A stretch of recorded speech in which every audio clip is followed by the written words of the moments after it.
I believe people want three things. Really deep in their heart, they want three things. They want to be their own boss. They want to be their own boss.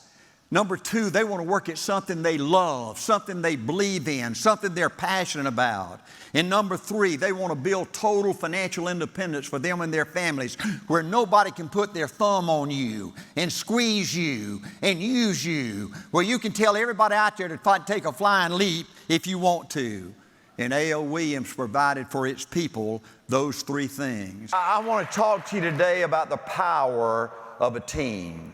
I want to talk to you about the power of a team. The power of my team gave me confidence. We had so many battles to fight in A.L. Williams, but I always had my team there. I always had my team with me. I always had my team behind me. And my team gave me confidence. As we prepared to do battle, we were together. We were there together. And I always left there with my team feeling we had a chance to beat anybody. Always remember, your team gives you confidence. Number two, the power of my team gave me courage. With my team, I wasn't scared of nobody. With my team, I felt like I could do 100 times more or 1,000 times more than I could do by myself. With my team, I could do the impossible. Number two, the power of a team gives you courage. Number three, the power of my team helped me drive out all my fears and all my doubts. See, the team gave me a chance to be financially independent. Do you know how unbelievable that is for people like me that came from where I come from to give me a chance to be financially independent? I just talked to a stud back there, a young guy that saved over $1 million he's made. Ain't that something? This team, this company gave me a chance to be financially independent, to put me in a position where nobody could put their thumb on me, nobody could squeeze me. I could tell the world to take a flying leap if I wanted to. This company, this wonderful company, gave me a chance to change my family for generations. Number three, the power of a team helps you drive out your doubts and your fears. How do you build a team? You build a team. A team is one. A team, there's a oneness. A team is everybody operates with one heartbeat. Everybody's on the same page. Let me talk to you about those original 85 people. You know, all those original 85 people, Rusty, were coaches like me and you, or they had played on a team. And A.L. Williams turned the business of life insurance into a game. See, A.L. Williams, we didn't know anything about business. We didn't have any MBAs on our team. We didn't have any professional salespeople on our team. We didn't understand business plans. We didn't understand budgets. But those early A.L. Williams people understood putting on a termite uniform. Those early A.L. Williams people understood hitting anything in the wrong color jerseys. Those early A.L. Williams understood what it was like to get screwed. But you know what? We also understood what it was like to get even. You see, nobody in this country, in corporate America, would hire somebody like me, a football coach with a PE degree, 27 years old. Nobody would hire somebody like me and give me big responsibility and pay him big money. But with my team, I had a chance to do big things, to do impossible things. We created around A.L. Williams. I used to talk to all of those people, Bobby, if you remember, about this unbelievable bubble that we created at A.L. Williams around us. And I used to say, don't you ever take it for granted what we built here at A.L. Williams. We built something where you just felt protected. We cared about each other. It was so positive. Our people knew that you were not alone. That no matter how tough it got, that you were going to have somebody always there to fight for you, to fight with you. There was a special kind of spirit at A.L. Williams. We didn't just like it, we loved it. We believed to win at A.L. Williams, you had to have what I call that Friday night feeling. You form athletes, these football players, you remember what that Friday night feeling is.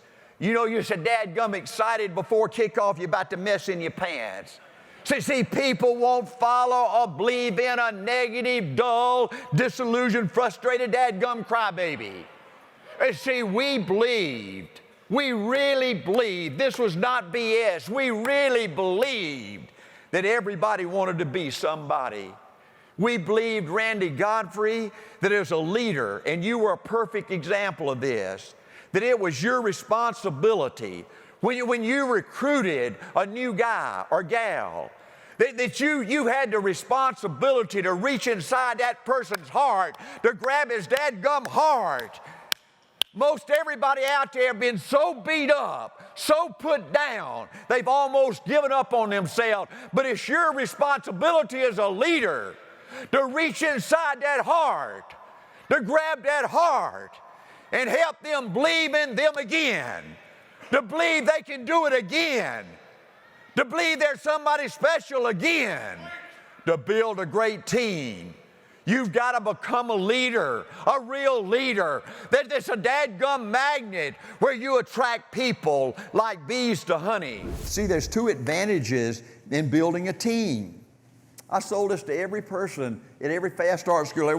The advantage in having a team, overriding dozens and then hundreds and then thousands of people, is you build a secure income. That's what I wanted. That's what I wanted. I didn't want to build a big base shop or just be in sales. That's why I recruited Bob Turley. Bob Turley was just in sales, and I met him. I'll tell you his story in just a minute. But I told Bob, I said, Bob, I got something better for you. A.L. Williams has got something better for you. You don't want to be in sales because you're unemployed every day. And a big base shop is just a version of sales, okay? You're unemployed every day. Something happens to you, man, your business stops, right?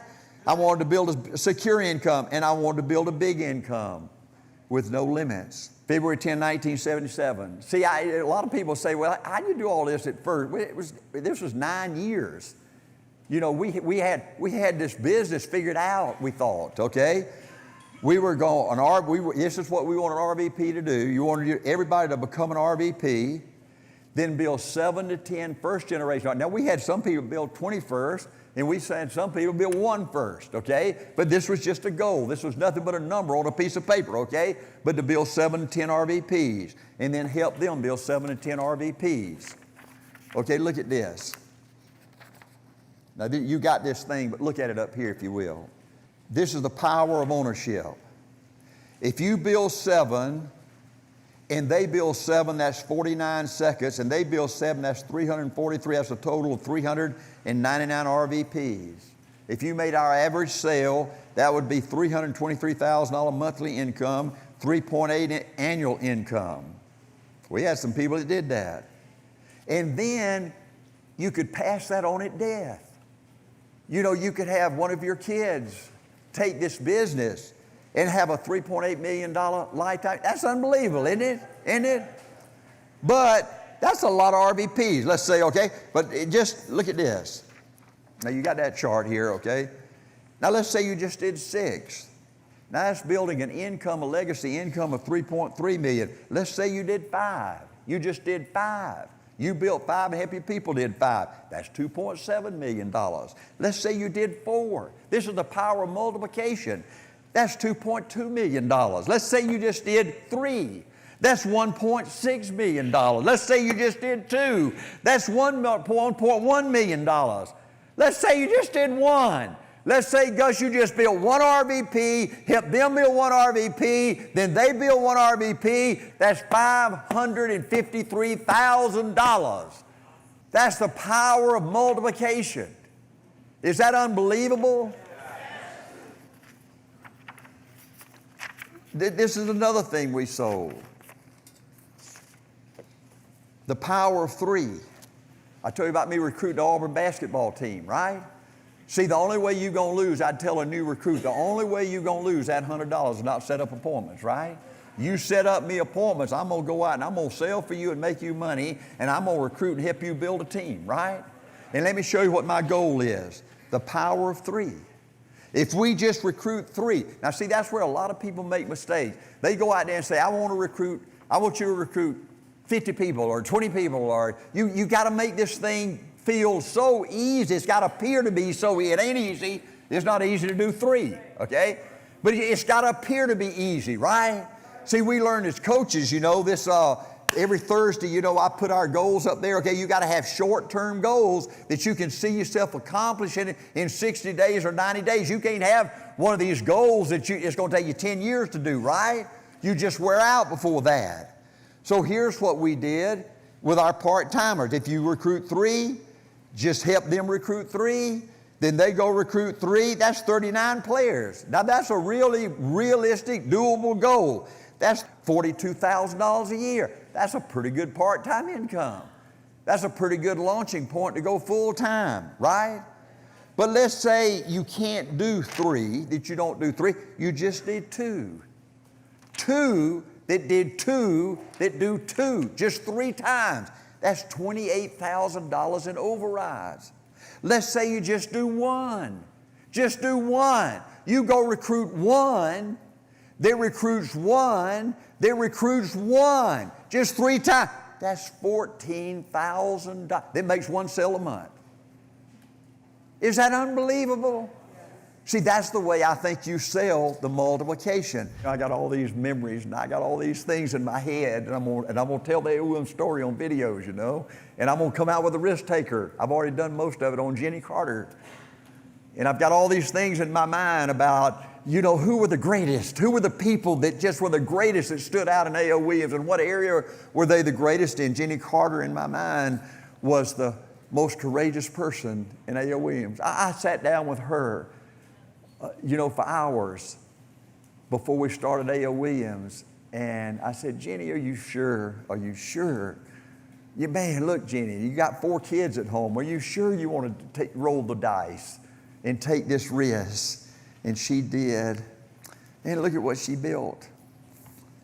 181 RVPs, 23 SVPs, 16 NSDs, 6 SNSDs in 27 states in Canada. 110 people making over $100,000 a year. 4 people making over $1 million, earning $1.5 million a year.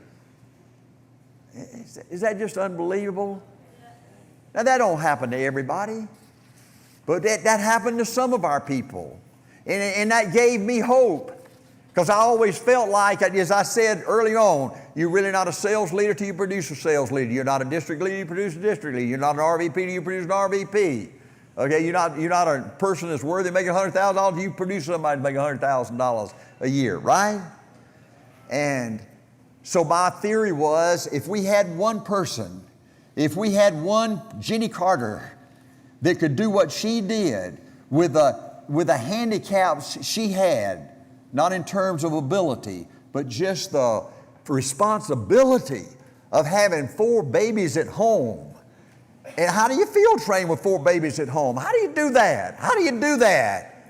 How do you run a fast start school? How do you do all those kind of things and have 4 kids at home, and then you got to do everything you're supposed to in A.O. Williams, and then you got to go home and cook meals and clean up and do laundry? And how you do it? I couldn't do it. I couldn't do it. But because I saw people like Jenny Carter do it, then it said, Art, you can do it.